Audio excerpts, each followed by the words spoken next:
Kemudian berikutnya, karena saya di-mention oleh Pak Dubes Dino, saya mau luruskan beberapa hal. Sebelumnya, terima kasih atas masukan yang telah diberikan, sangat cermat dan terstruktur. Saya pikir beliau adalah diplomat hebat, pernah menjadi wakil Menteri Luar Negeri, walau hanya diberi kesempatan sekitar 3 bulan.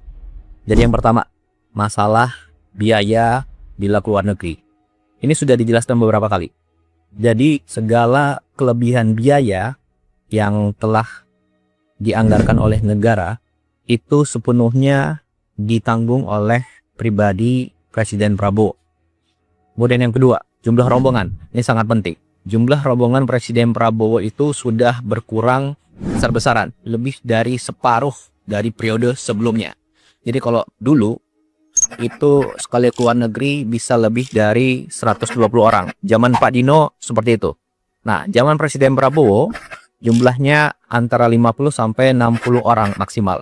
Ini sudah banyak yang tahu, termasuk juga wartawan pasti tahu itu semua. Kemudian yang ketiga, jadwal harus 1 tahun sebelumnya. Jadi gini, kembangan dunia global itu sangat dinamis, hari per hari. Nah, jadi ada jadwal tahunan dan ada jadwal yang mendesak sesuai kebutuhan dalam negeri dan luar negeri suatu negara, ya. Kemudian yang keempat, masalah protokoler dan frekuensi keluar negeri dalam 1,5 tahun terakhir. Jadi Presiden Prabowo itu adalah presiden baru yang mulai menjabat saat dunia sedang krisis. Sebelumnya ada konflik di Ukraina, ada di Venezuela, kemudian sekarang ada di Iran dan Timur Tengah, itu terlibat Saudi, Qatar, Bahrain, UAE dan lain sebagainya, ya. Jadi setiap pemimpin tentunya harus bangun hubungan yang dekat antar pemimpin dunia. Dan kita tidak bisa hanya mengandalkan saat krisis baru kita minta bantuan. Tidak, kita harus panen hubungan yang baik. Lalu bila suatu saat ada kondisi mendesak, kita bisa minta bantuan. Dan begitu pula sebaliknya, oke? Untuk itu perlu kedekatan pribadi, kedekatan emosional antar pemimpin, baik secara langsung, diliput media, ataupun tertutup. Nah, itulah diplomasi. Jadi salah besar kalau dibilang hanya gagah-gagahan, seremonial. Jadi kita harus lihat apa yang sudah dicapai dalam 1,5 tahun terakhir ini. Yang pertama, Indonesia masuk BRICS. Manfaatnya apa? Ya sekarang ini, di tengah konflik krisis dunia, situasi negara terjamin. Stok BBM aman. Harga BBM subsidi tidak naik. Stok pangan aman. Kemudian yang kedua, tarif 0% di Uni Eropa. Ada 25 negara di situ. Dan ini perjanjian yang sudah diurus belasan tahun yang lalu. Tapi kapan dicapai? Ya zaman Presiden Prabowo, tepatnya tahun 2025 lalu. Kemudian yang ketiga, total investasi yang masuk dalam 1,5 tahun ini adalah sekitar 2.430 triliun. Itu data dari BKPM. Kemudian contoh konkret lagi nih.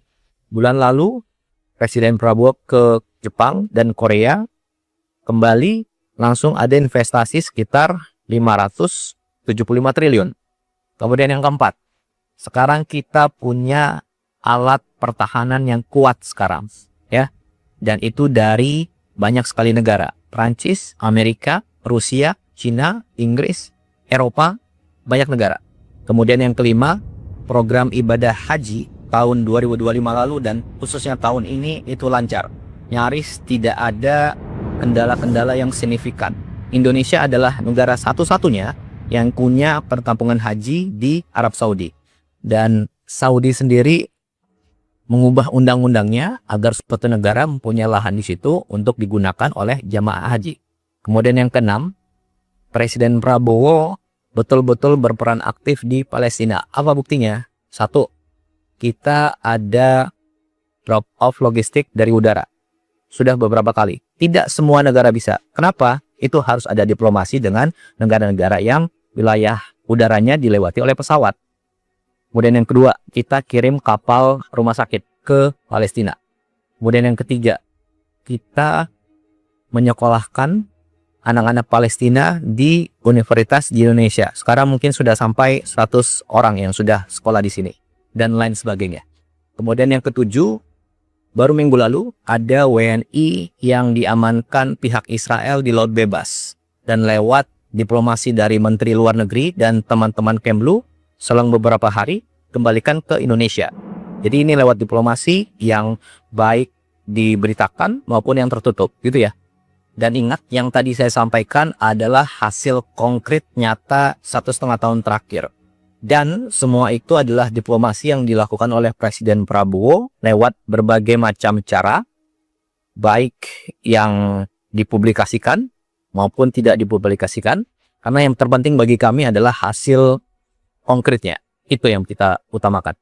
Kemudian terakhir, masalah pertemuan dengan kepala negara lain di event-event tertentu. Jadi gini, pertemuan dengan kepala negara lain di suatu event itu yang menentukan adalah Bapak Presiden dan juga saran dari Menteri Luar Negeri. Dan beliau-beliaulah yang mengetahui mana yang prioritas, mana pertemuan yang harus diutamakan, mana pertemuan yang bisa langsung ataupun cukup menggunakan telepon, mana pertemuan yang perlu diberitakan, mana yang tidak diberitakan. Dan saya rasa semua diplomat hebat tahu itu. Jadi kurang elok rasanya kalau itu masih dipermasalahkan ya. Jadi ruang untuk setiap masukan tentu kita terima, tapi jangan sampai kita mengaburkan fakta tentang semua hasil yang telah kita capai.